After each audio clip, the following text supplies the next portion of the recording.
Hi guys! So yun, I want to discuss about breastfeeding. Yes, I am a mother of two children, wonderful children, wonderful children. And then my eldest is 6. Tapos grade 1 siya, and then my youngest is 1 year old. Yes, 1 year na akong nagpapa-breastfeed. So, I want to share about breastfeeding. Yes, ang breastfeeding is 99% determination. Yun.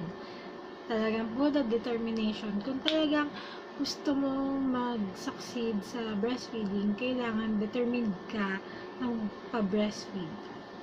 Unang-una yun. Education. Number 2, education. Kailangan alam mo, may alam ka sa pagpapa-breastfeed. Yes, nag-attend ako ng mga seminars sa breastfeeding. Yes. I'm a working mom. 8 to 5 ang work ko. Minsan beyond pa. So, yun. Nag-attend ako ng mga seminar regarding sa breastfeeding. Sa land bank ako nag-work. May land bank is a advocate sa breastfeeding. Sobra yung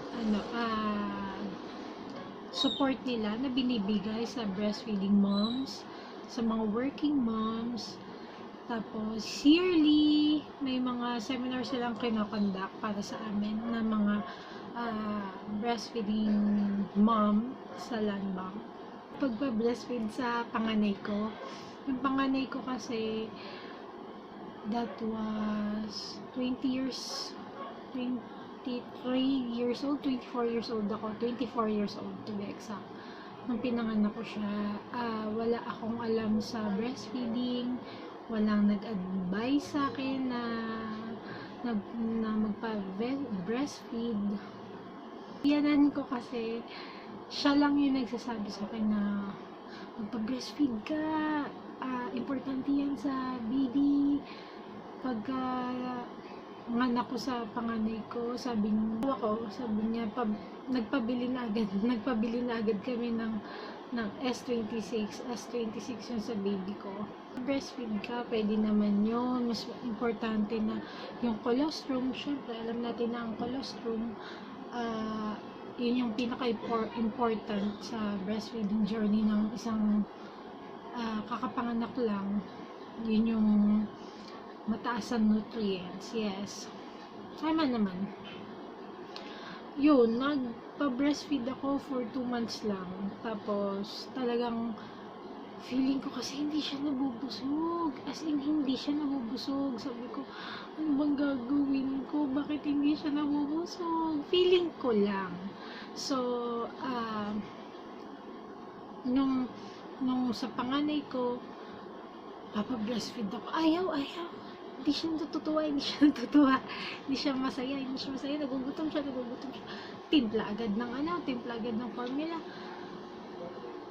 Tapos, yun pala is, ang breastfeeding is, this is law of supply and demand. So, kailangan, the more na magpa-breastfeed ka, the more na dadami yung milk mo. Dahil nga, anong nangyari sa panganay ko is, hindi nga ako nagpa-breastfeed. So, talagang nawala siya. As in, 2 months lang na maternity leave ko, dun lang ako nakakapagpa-dede sa panganay ko. So, after that, wala, hindi ko naramdaman nga sa kanya yung engorgement na sinasabi pala. Hindi ko naramdaman sa panganay ko yun. Pero sa pangalawa, I'm so happy and I'm so proud to say na exclusive breast milk ko lang yung tinitake ng baby ko.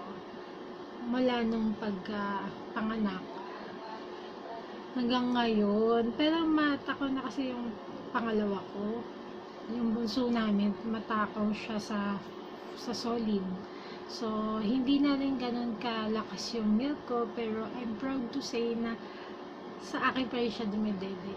Iba, as in, iba yung pakiramdam na yung panganay, yung anak mo, hinahanap ka. Hindi kasi yun yung nangyari sa panganay ko. Nasanay siya na nasa biyanan ko siya kasi iniwan ko nga siya sa biyanan ko. Dito kami sa Manila nag-work ng asawa ko. So, weekends lang kami nagpupunta sa Bulacan, pupunta sa biyanan ko. Nandun yung anak, yung baby ko, yung panganay ko. Kaya sobrang close sila ng biyanan ko. As in, mas mama niya yun kesa sa akin. So, sabi ko sa second child ko, yun yung ipinangako ko sa sarili ko na iiwasan ko. Ayokong maging ganun. Ayoko yung maging close siya sa ibang tao kaysa sa akin. So, I make sure na talagang dito na sila sa akin, dito siya, lalaki sa akin, kahit na nag-work ako. Sobrang clingy niya. Sobra, as in, pagdating ko pa lang, nakayakap na agad siya sa akin. Ayaw niyang mawawala ako sa paningin niya. Umiiyak siya. Yun yung advantage o disadvantage din ng baby na breastfeed kasi napaka-clingy sa mother. Pero sa akin, sobra ko siyang na-appreciate kasi hindi naging ganun yung panganay ko. So, yun. Tapos, maraming benefits ng breastfeeding. Una-una, healthy ang baby ko. Although, nagkakasakit talaga siya sa ubot sipon. Kasi siguro, yun naman ang kulang sa akin. Hindi ako mahilig sa mga healthy foods. Although, yun lang, ubot sipon. So, yun lang, hindi siya yun na-confine, yung hindi siya ganun. Matakaw siya, as in. Tapos, healthy siya. Pangalawa, sobrang tipid. Hindi mo na iisipin kung saan ako kukuha ng pambili ng gatas. Yung sa panganay ko nun, grabe, as in. Kasi nga S26, although hindi siya ganun kamahal, pero mahal pa rin siya.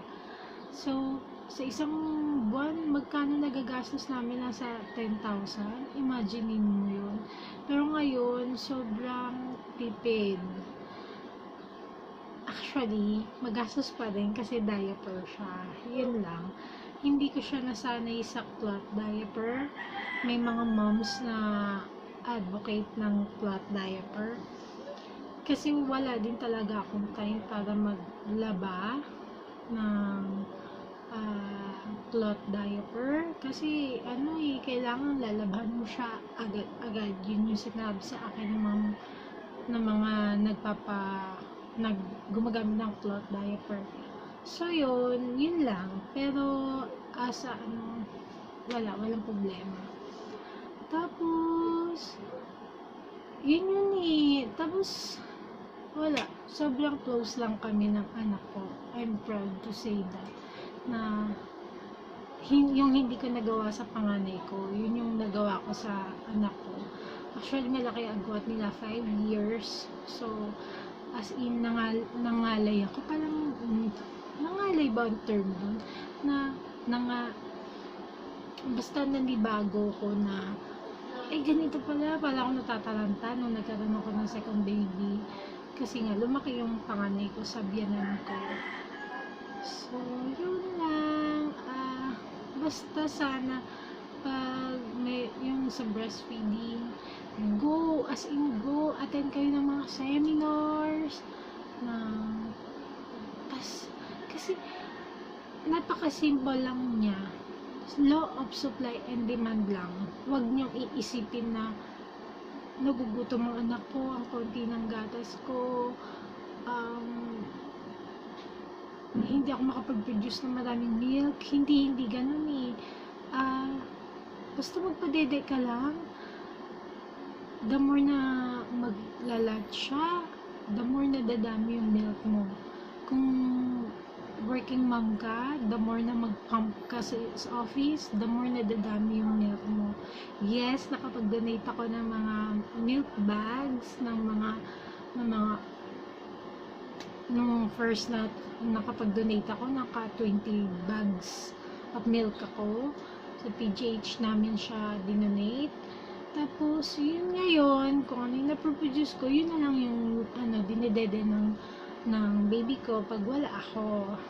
So, yun, makakapag-donate ka pa pag nakapag-breastfeed ka sa office, yung magdo-donate ka, kasi lalo siyang dadami.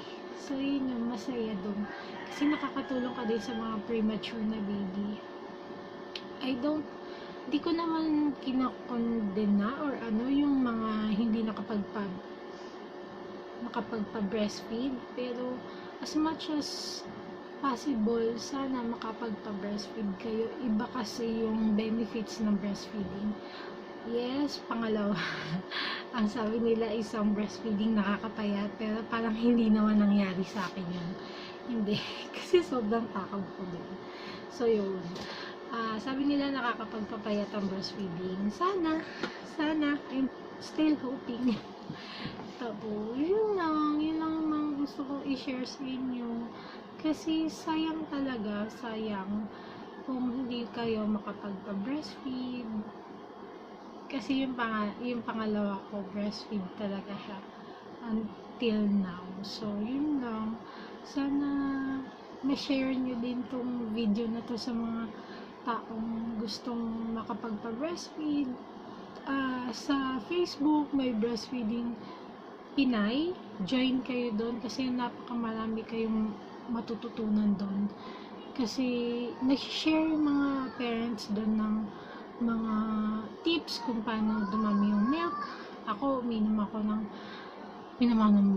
buko, ng peanuts, ng peanut butter, ng malunggay capsule, malunggay tea, lahat. Pero, the best pa rin is water. Basta mag-drink kayo ng water. Dadami yung milk ninyo. At, the more na mag-pump, the more na dadami yung milk nyo. So, yung second part na ito is yung paggamit ko ng breast pump. Kasi, ang gamit ko ngayon is Harizen breast pump from the right stuff from Facebook. So, yun.